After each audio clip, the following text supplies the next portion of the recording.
Sap. Okey, settle untuk okey, bak alternator sudah settle, sebelah kanan sudah settle, kita settlekan lampu sebelah kiri pula. Jadi sekarang ni dia menyangkut kita kena buka lah lampu ni menggunakan skru 10 sepanah 10. Kita longgarkan ni dulu.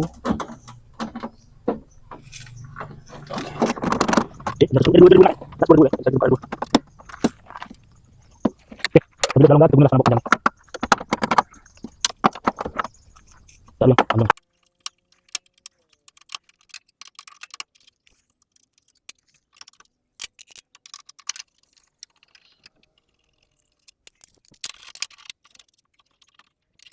Okey, setelah kita buka segala skru yang ada kat lampu ni. Okey, kita cabutlah lampu ni Okey, settle. Lampu pun sudah cabut, okey. Lampu pun sudah barai. Lampu pun lampu rokel. Jadi sekarang ni lampu rokel ini mengalami masalah apa kira. Dia punya mentol boleh masuk dalam Mentol terbakar masuk dalam. Okey, lampu rokel.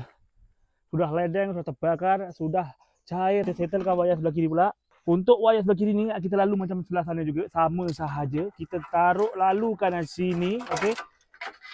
Kita lalukan sini. Okey, kita lalukan sini. Okey, ini wiring lampu, ini wiring untuk aircon, okey. Kita sudah lalukan sini. Okey, ini horn tak hidup tau. Kita bukakan saja, kita buangkan saja. Nanti kita akan belilah horn baru. Yang kita buka horn ini.